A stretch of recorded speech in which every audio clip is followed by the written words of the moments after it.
Most relationship struggles are not just about communication or personality differences. Many relationship conflicts are not actually even about the surface issue people think they're arguing about.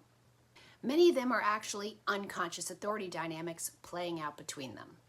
Who gets to decide? Who holds the power? Whose voice matters more? And in many cases, these struggles are connected to what I call the authority wound.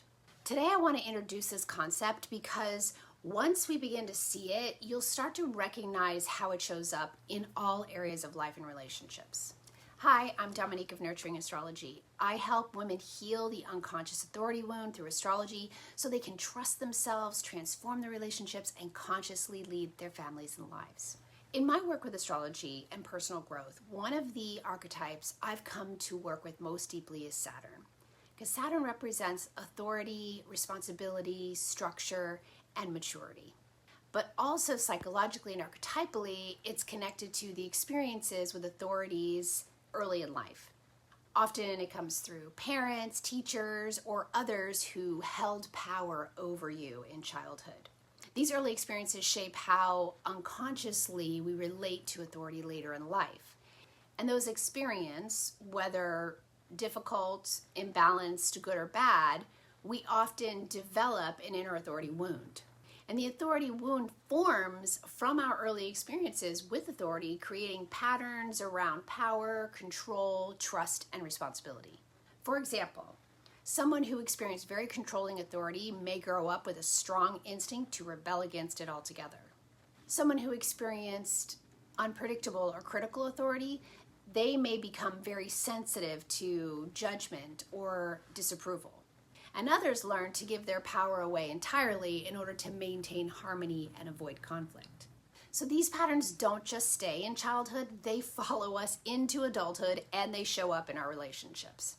Relationships are one of the most powerful places where the authority wound gets activated, but in my opinion, it's also one of the places that provides the most opportunity for healing, integration, and personal growth. Because relationships naturally involve those questions like who leads, who decides, who takes responsibility here, and who sets the boundaries. Even in loving relationships, these dynamics can show up and do show up. And when the authority wound is active, people, they fall into predictable roles.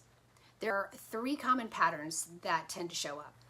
The first is the authority controller. This is the person who unconsciously assumes the authority role. They may feel responsible for directing things, making the decisions, or managing situations. Sometimes this shows up as leadership, but sometimes it can also be control and dominance. The second pattern is the authority rebel. So this person instinctively resists being told what to do. Even helpful guidance can feel threatening because it triggers some old experience with authority. And the third pattern, that authority avoider or approval seeker. This person tends to give away their authority.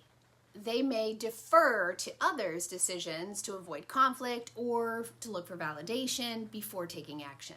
Most people move between these roles depending on the situation, but usually one pattern is dominant.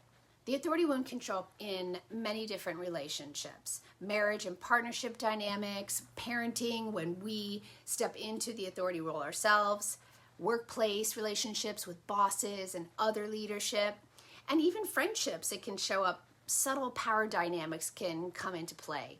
Once you start recognizing these patterns, you can begin to see how much they shape the way people relate to each other. But the goal of this work isn't to eliminate authority. Authority is actually an important part of life, and it's needed for a healthy ego and to navigate life from a place of autonomy, authenticity, and personal empowerment. Our Saturn is ultimately present to teach us how to develop inner authority. That's its job. And inner authority means being able to take responsibility for your life, being able to make decisions with honesty, confidence, and integrity, and being able to relate to others as an adult rather than reacting from old childhood imprints and patterns. When people develop inner authority, relationships become healthier. People stop trying to control each other. They stop rebelling automatically, and they stop giving their power away. Instead, they meet each other as two individuals who both have a voice and who have a sense of responsibility. And this allows them to build trust, which naturally builds security and lasting partnership.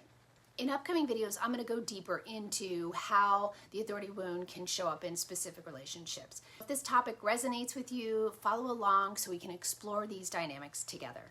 Take care, friends.